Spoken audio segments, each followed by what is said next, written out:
The 16th of May 1943. 23:28 hours. Möhne Reservoir, Germany. The water is unnaturally calm. Moonlight lies across the reservoir like a sheet of cold steel, smooth, reflective, indifferent. The dam looms at the far end of the valley, thick concrete, curved and absolute, its shadow swallowing the darkness behind it. Then the night begins to vibrate, not the distant, familiar hum of bombers cruising high above the clouds. This sound is low, immediate, wrong. Engines tearing through the valley itself, echoing off the hillsides, growing louder by the second. A sentry on the dam stiffens. He looks up, confused, searching the sky where aircraft are never supposed to be this low. Out of the darkness, the bomber explodes into view. A 4-engine Avro Lancaster bursts over the reservoir at barely 60 feet, blacked out, massive, impossibly close to the water. Its propellers claw the air, whipping spray into pale arc behind it. The aircraft's shadow races alongside across the reservoir's surface, long, distorted, alive. Inside the cockpit, the world has collapsed to 3 numbers: airspeed, altitude, distance. Nothing else exists. The pilot's hands are locked on the control column, muscles rigid, knuckles white. One instinctive correction, one reflexive pull, and the Lancaster will slam into the water, killing everyone aboard before a single German gun can fire. Beneath the fuselage, 2 spotlights burn. Their beams strike the surface of the reservoir at separate points, too far apart. The pilot eases a nose down by inches. The reflections slide closer together, trembling on the black water. Closer, closer. They touch. That is the height. Exactly 60 feet. Perfect. All fatal. Floodlights erupt along the dam. The valley is torn open by white light. Beams snap upward and lock onto the Lancaster, pinning it in sudden brilliance. Anti-aircraft guns answer instantly. Flak bursts claw the sky. Trace of fire lashes upward, red and orange streaks snapping past the cockpit. The wings, the tail. The rear gunner shouts a warning that no one answers. The flight engineer watches gauges flicker, waiting for something to fail. No one looks back. There is nothing behind them now. Only the wall. The bomb aimer lies flat in the nose, pressed against the glass, staring straight ahead. The dam grows impossibly large, concrete filling the windscreen, rushing toward them at more than 200 miles an hour. He does not count seconds. He counts distance. Steady, the pilot says. His voice is calm. Too calm. As if the aircraft is not flying straight at a concrete wall under direct fire. The Lancaster holds its line, skimming the water. Flak bursts close enough to rock the fuselage. A shell tears through fabric and metal on the wingtip. The aircraft shudders, but stays level. The dam dominates everything now. This is a point where instinct should take over. Pull up. Turn away. Live. Training smothers instinct. Now. The release thumps through the airframe. The weapon drops. For a fraction of a second, it disappears into darkness. Then it strikes the water. And bounces. Once, clean and perfect, throwing spray skyward. Twice, skipping forward with unnatural grace, spinning backward exactly as its designer promised. The Lancaster roars overhead, clearing the crest of the dam by yards. The pilot slams the throttles forward and wrenches the aircraft into a brutal turn, diving away down the valley as trace of fire tears through the space they occupied seconds earlier. Behind them, the bomb hits the wall. There is a pause. A single stretched heartbeat. Then the explosion hammers the dam's face, a deep, muffled concussion that sends a towering column of water into the air. The valley shakes.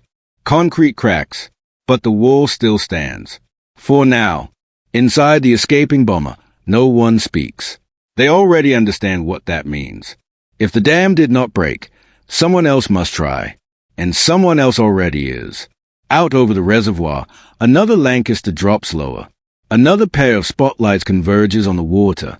Another crew commits to the same suicidal run, knowing exactly how exposed they are, knowing exactly what happened to the aircraft before them. This is not a bombing raid. It is repetition under fire. A test of nerve, precision, and belief. They call the idea impossible. They laughed at it in briefing rooms. But tonight, the bombs are bouncing, and the wall is beginning to weaken.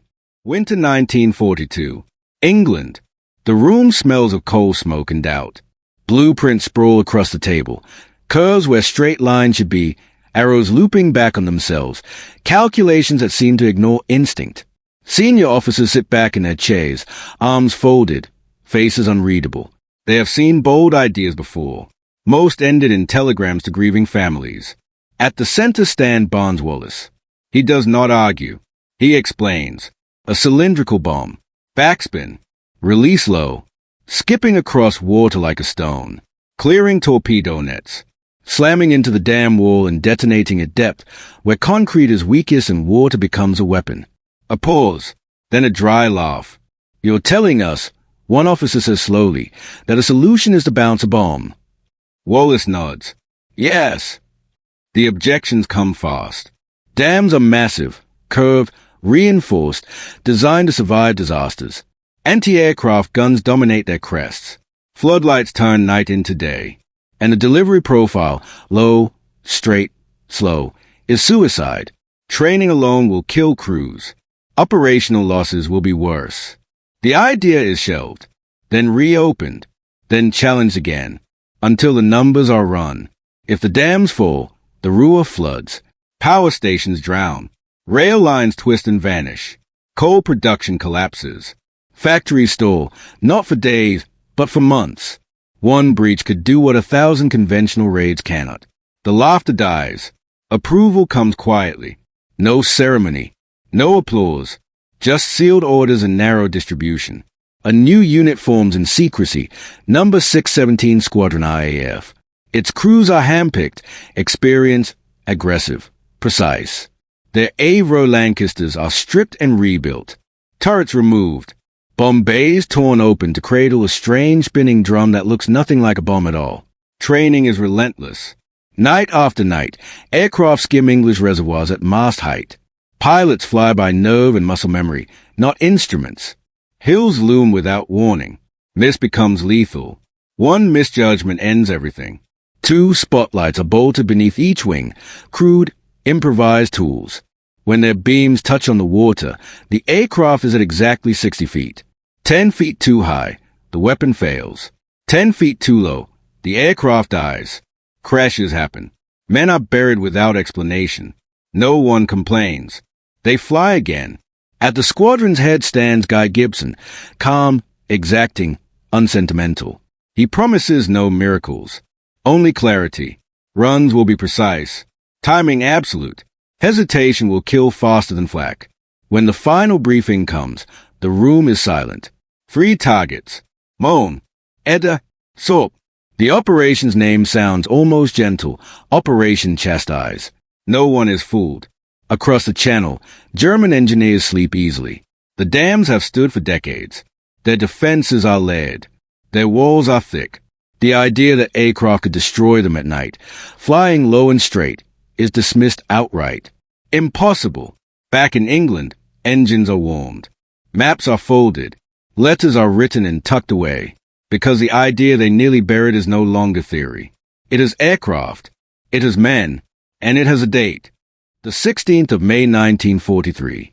23:10 hours. Ruhr Valley airspace. The hills arrive without warning. Black shapes surge up from the darkness, swallowing the Lancaster's nose, forcing the pilot lower still. He eases the throttles, feeling the aircraft sink into the land, flying with the valley rather than above it. Trees blur beneath the fuselage. A farmhouse flashes past the port wing, close enough to touch. Inside the cockpit, silence hardens. This is more dangerous than the target, more dangerous than the flak. 4 engines, heavy with fuel and steel, threaded through terrain at night, below radar, below reason. The navigator glances at his stopwatch. Luminous hands align. Ahead, the valley opens abruptly. The reservoir spreads wide and black, a mirror waiting to betray them. And at its far end, the dam appears, pale, curved, massive, already bristling with towers and cables. Floodlights snap on. The night is ripped open by white glare. Beams lock onto the Lancaster instantly, pinning it like an insect. Anti-aircraft guns answer in the same heartbeat. Flak bursts crack open the sky. Trace around slash upward in red and orange arcs, tearing past the cockpit, the wings, the tail. The Lancaster does not climb. It sinks. Lower. The pilot nudges a nose down until the twin spotlight beneath the wings carve trembling scars on the water's surface. The reflections slide inward. Too high. Adjust. Too low. Adjust again. They meet. 60 feet. Exactly. The bomb aimer presses flat against the nose glazing, eyes locked on the dam wall racing toward them. The sense of speed becomes overwhelming. Water screaming beneath them, concrete swelling to fill the windscreen.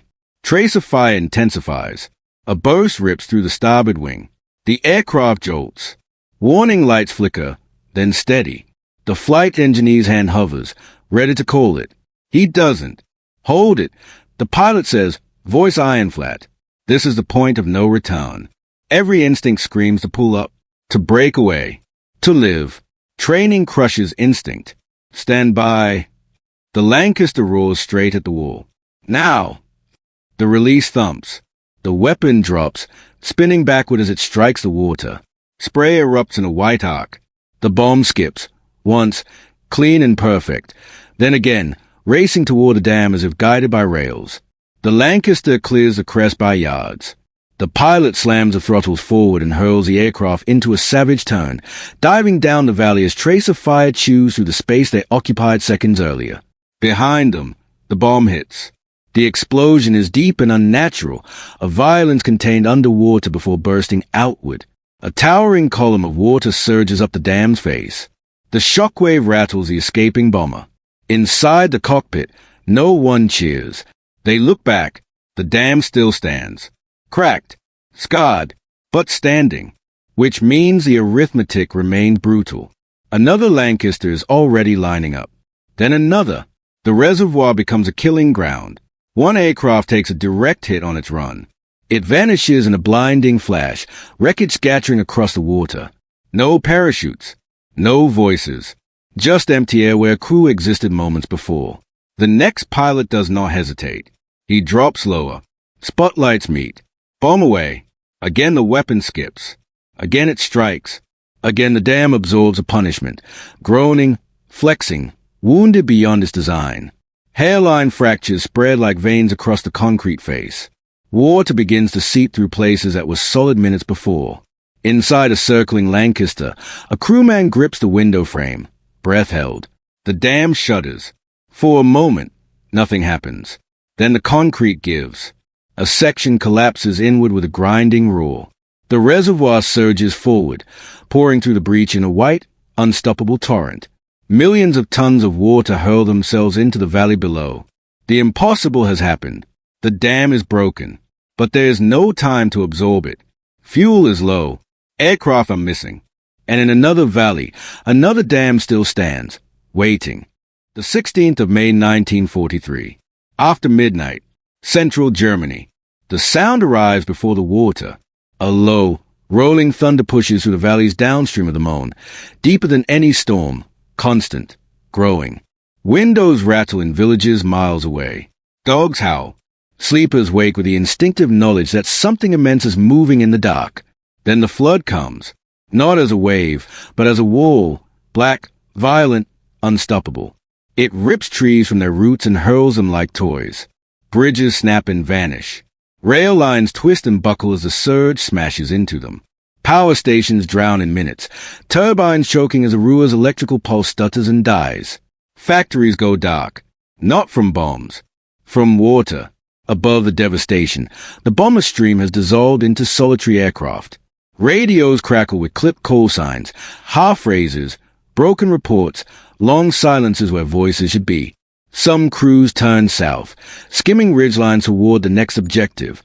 The Eder Dam waits in a narrower valley. Worst terrain. No straight run. Hills crowd in on both sides, forcing pilots to dive, climb, bank, then snap level at the last possible second. There is no margin left to borrow. Floodlights snap on. Flak erupts. A Lancaster drops lower still, so close to the water that its shadow races along the hillside beside it. Trace of fire claws past the cockpit. The pilot fights the controls, holding the aircraft steady as the spotlights beneath the wings burn twin scars across the reservoir. They meet. Bomb away. The weapon skips, but the dam is earth-filled, not solid concrete. The explosion hammers a valley, throwing water and debris skyward. The wall shudders and holds. Another run. Another aircraft. One Lancaster clips a hillside and disintegrates in a blinding flash, the shockwave rolling across the valley. The crew behind it flies straight through the smoke without breaking away. They cannot stop now. At last, repeated strikes take their toll. The earthen wall slumps, then collapses. A second torrent surges free, racing toward towns that will be drowning before dawn.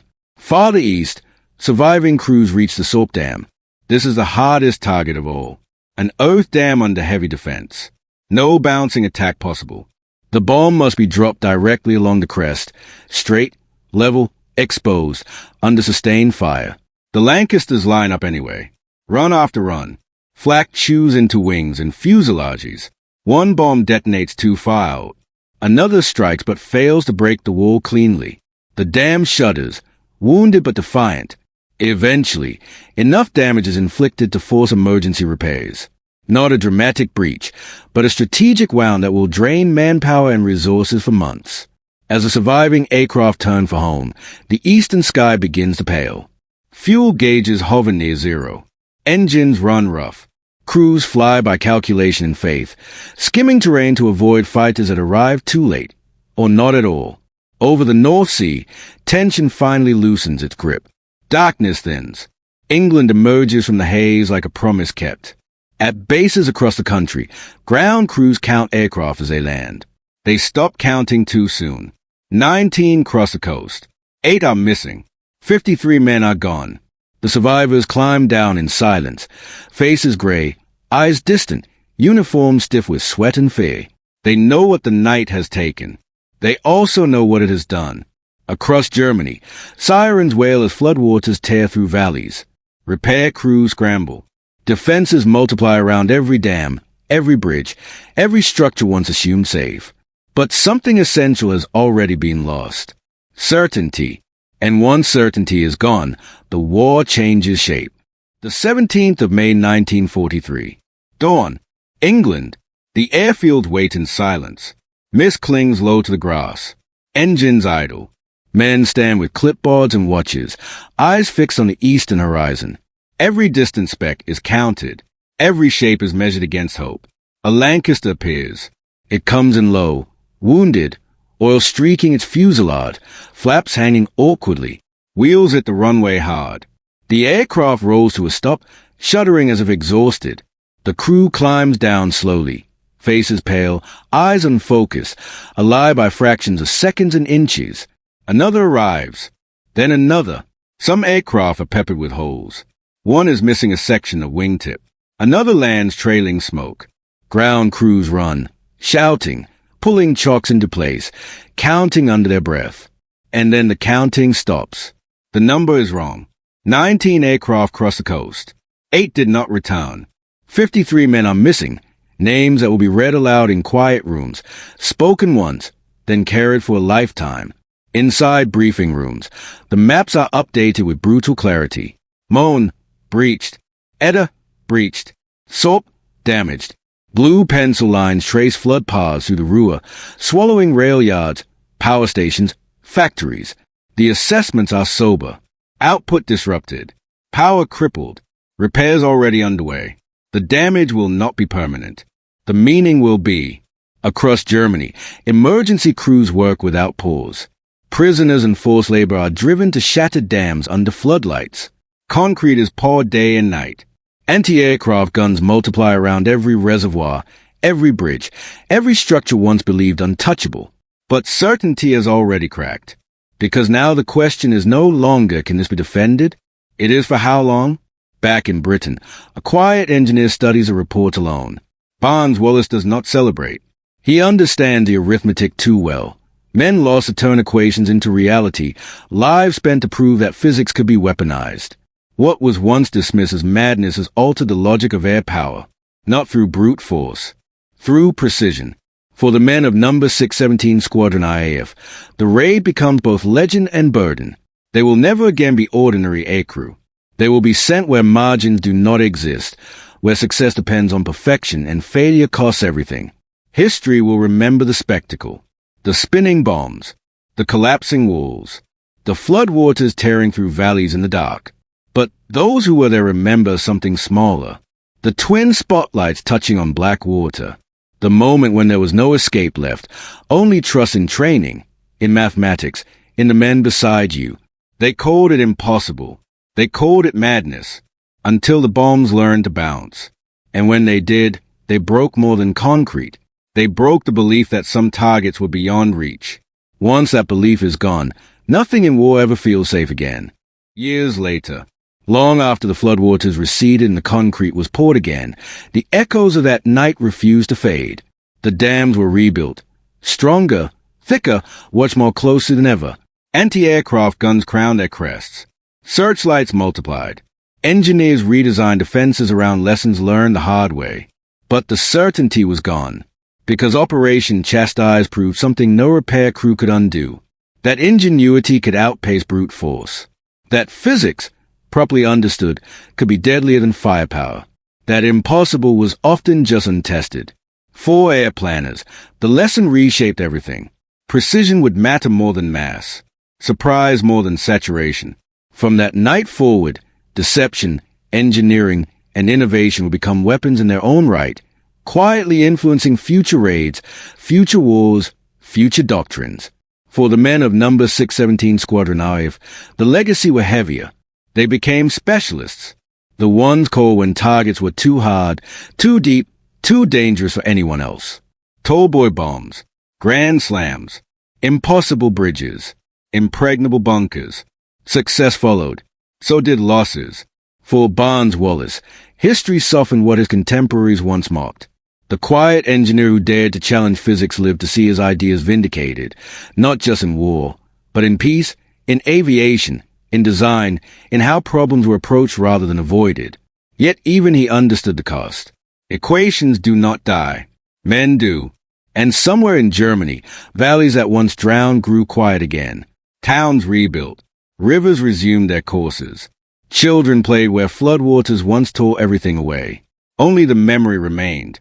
Of aircraft flying impossibly low. Of spotlights touching on black water. Of a moment when there was no margin left, only belief. They called it impossible. They called it madness. Until the bombs began to bounce. And when they did, the war learned a permanent lesson. There are no untouchable targets. Only limits waiting to be challenged.